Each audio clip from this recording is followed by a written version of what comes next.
What's up, guys? Welcome back to another video. Hope you're all doing well today. We are back on some MX Simulator again, and those of you that are longer term viewers of the channel, you would know that I've mentioned this in a few videos. When it comes to sand in MX Sim and MX Bikes as well, actually, and in real life, I suppose it branches across all aspects. I really struggle in sand. I've never been good at sand. I don't know what it is, but it's just not for me. As we're going to hit this very long start straight, you'd have to bear with me. It's a bit of an unorthodox one here. But I thought, you know what, since I struggle so much, why not just throw myself in at the deep end and literally do a beach race? So this is Enduro Pau du Touquet, I believe is the pronunciation, and it is based off a real life event. Now, I have kind of recorded this video once already. There's a 2017, I think it is, version of this, which I saw before I knew this one existed. This is the 2021 version, and I done a full video on it. You know, done maybe 2-3 laps of it. Went to I had it uploaded, ready to go, and then went to go and find the track again to put the link in the description for you guys, and came across this one. So I thought, what's really the point in doing the old one? Why not just do it again on the brand new one, which I suppose this one is probably better. I mean, it's made by the same people, so they've had a couple of years worth of experience on making the tracks, and it looks better on the surface. There's a whole lot more to it. There's a lot more objects, and the track itself actually looks quite a bit longer. So quite excited to really give it a try out. And luckily today, at the same time, I'm also testing out a new suspension that I've been given. Now, a lot of people ask me what my setup is when I make these sim videos. A lot of people ask to see what I'm running. I cannot give away the suspension, and I can't stress this enough. And it is purely out of respect. I have been asked not to do so by the person who gave it to me, and I don't want to be that guy to kind of be an arsehole and just a brute. That's not the word I wanted, and not abuse that, like, I called it YouTube privilege, because everyone seems to be like so nice and helpful whenever I like need help on something, and I'm wondering if it would be that case if I didn't do this and didn't make these videos. But either way, regardless, I really appreciate it. I'm still I'm adjusting my camera angle ever so slightly, like bit by bit. I think I'm down to like 83 or so FOV at the moment, and I feel like I quite enjoy where it is right now. That's a sharp corner. Slam on the back brake. Oh god, well, at least we haven't crashed. That's that's the key thing. Come on, get going. God, it's so painful to move on a 250 on sand, isn't it? I'm wondering if maybe at some point as well I need to try doing a Southwick and actually try a racing sand track rather than this, because I feel like this has got aspects of enduro in it. I feel like where the whole goal is just to survive, you know, just to stay up. But I did really just want to try sand, because there's something about it where my front end hates it. I can never keep my momentum up. I'm always sliding all over the place, and you're never going to get better at something until you dedicate some time to it and put in a bit of work. So that's exactly what I'm going to be doing, and I'll probably do a little bit off camera as well, because a list came out the other day for rounds that people were voting for the GPs, so the outdoors, which I want to be taking part in. I think, have I just gone the wrong way? I'm looking up at the map. Yes, I have. There's a Joker lane. I completely forgot. So apparently you need to take this Joker lane that I've just gone past once out of the whole event. So I'm actually going to take it on this lap. We'll see how long it is. I imagine it's quite a bit longer. Looking at the map at the top right, it seems to have a lot of back and forth. Seems very tight and twisty. But yeah, the list of GP tracks came out, and they're asking people to just select 12 rounds, and I'm guessing the 12 rounds with the most votes will be the tracks that are made in game. And I guarantee there's going to be some sand tracks in there, because people absolutely love them for some reason. I have no idea how people can be so different in opinions, but I need to practice, because I don't want to be doing, I don't want to say well, because I don't see myself ever really doing well with the time that I put into sim nowadays. I want to say doing decent for my expectations might be the best way of putting it. So I don't want to be doing like well / decent and then come to a sand race and like finish outside the points twice, because that is 100% what will happen if I don't practice.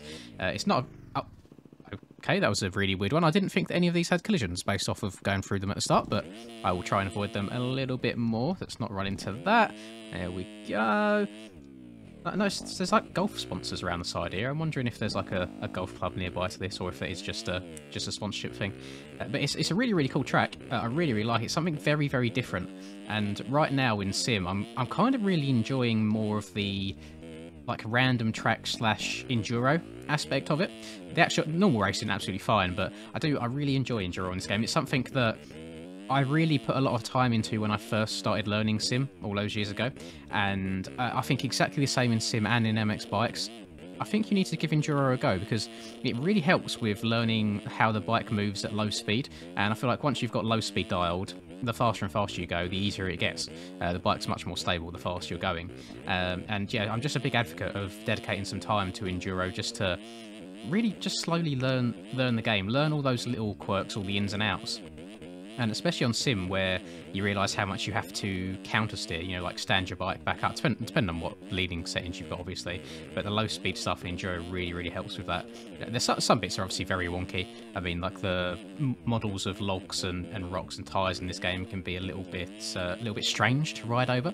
But thankfully, oh god, please, please, please. Oh, how did I save that? That was luck, by the way. There was no skill involved in that. That was pure point the sticks in a direction and pray. But luckily there is none of that on this track. Just a straight up sand track. A little bit rough, you know, a little bit bumpy, but not too difficult by the looks of it. This suspension, I'm just going to say, it feels awesome. Could this like... Well, there you go. I think that would have been a crash on my old one, or at the very least, my back end would have kicked out sideways when I landed from compressing too hard. But this feels very nice. It feels like even if I overjump something, it's got a lot of give in it, so it's quite spongy in the back. And I'm not going to be going for like hot laps or anything like that during any races. That was my fault. That we can't blame the suspension for me not leaning back when I was meant to. Oh my god. Oh, I'm choking on my own spit. Bloody hell, I apologise if that's just taking your ears off. Yeah, I've not been going for heaters mid-race. My key for the races that I am going to be doing is just consistency. And I need to go and have a look at the RF website, because it's been years since I've signed up for anything through RF. I need to go and have a look at like passes that you got to pay for. I need to see if I've even got like a pro license anymore. If not, watch out, AMS, I'm coming for you. Oh god, that'd be interesting, wouldn't it? This is a bit... I don't like this bit, and there was a very, very similar bit to this on the 2017 version of this track that I tried, where it's... I've got one hand on the controller right now. I've just got one hand on it, holding down my right trigger, and that's it, because the start straight's so bloody long. And I've actually got a relatively short gearing right now, and I imagine that it's just burning your ears. Like, it sounds like a wasp just buzzing in your ears constantly, fifth gear pinned on sand on a 250. But there's not much I can do about that. I can try and give it the little humps, you know, little speed humps, try and get it to go a little bit quicker. There's some very weird and wonderful techniques that people use to go faster on sand.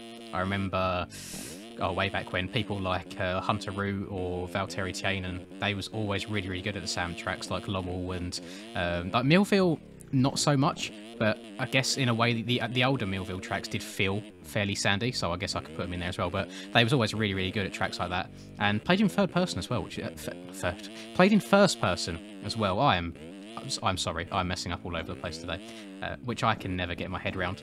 I always get comments on these videos that I do saying, why do I play in third? Like, I should play in first, and it's purely personal preference. Was like, you bear in mind, I've had Sim now for maybe like 6 years total, maybe a little bit more, maybe 7.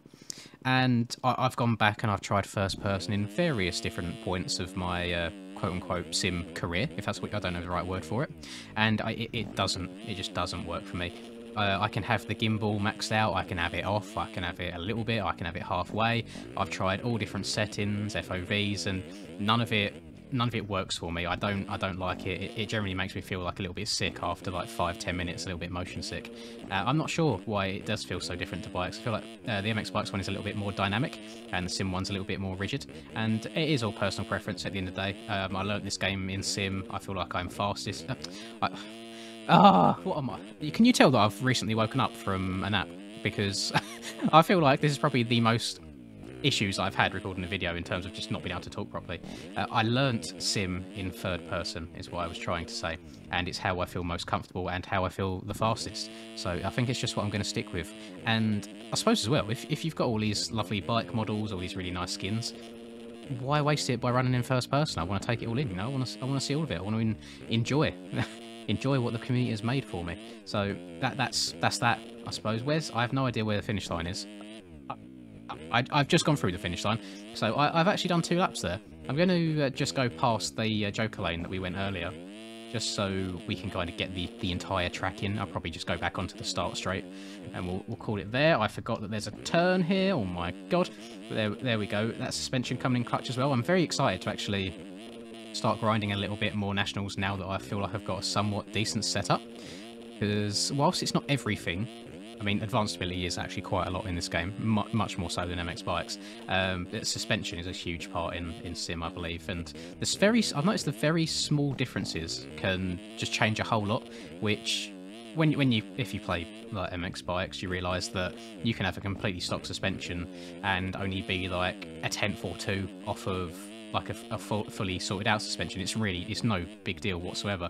So very, very different games in that aspect. I feel like, yeah, now I've finally been blessed with some very, very kind people helping me out, that I can start grinding away at it a little bit more and try and get that speed up. The video that I'd done on like racing against that pro demo playback done fairly well, and I felt like I rode okay. When I scrolled through the list of names at the end of the race to see like who had beaten me, and I wasn't unhappy with the people that had beat me. Obviously you got the normal people like Payson, for example, and I know that Prin was out in front for the start of the race, just gapping me like a good 3-4 seconds a lap quicker, as if it's no problem whatsoever. And whilst it can be a little bit disheartening, at the same time I can't really be that upset just when you take into like time constraints and a lot. I mean, the body does forget, like muscle memory does go, and it will slowly come back. But all the time that I'm splitting my time out on various games to try and create the best content I possibly can for you guys, it's never going to be a case of being back to where I was all those years ago. So this is actually, I've really enjoyed this track. It's something very, very different for me, and I hope you guys have enjoyed it as well. I will put it in the description if you want to try it out for yourselves. It's not quite as difficult as I was expecting it to be. When I think of like a beach race and sand, I thought it'd be much rougher, much ruttier. Maybe I need to go and experiment with some actual like sand nationals, like, for example, Southwick, and just try my hand at that and see how it develops, and especially with like an eroded demo, I need to give one of those a go as well. But I hope you've enjoyed the video, most importantly, and if you have, please do drop a like on the video. I really, really appreciate it, and it does wonders for the channel. I mean, you guys don't see it at all, but I do really, really appreciate it. It helps get it out to more and more new people, and subscribe to the channel if you're new. I hope you have a lovely rest of the day, whatever you guys are up to, and until I catch you in the next video, peace. I'm working hard, I'm sacrificing my life, I'm sacrificing my mind, I'm sacrificing my sanity, but most importantly, I'm sacrificing my time. Boy, I feel fine, I feel like I am a king. Honestly, I can't complain, even with faith that's the size of a grain of some salt, I will still move a mountain and do what I want.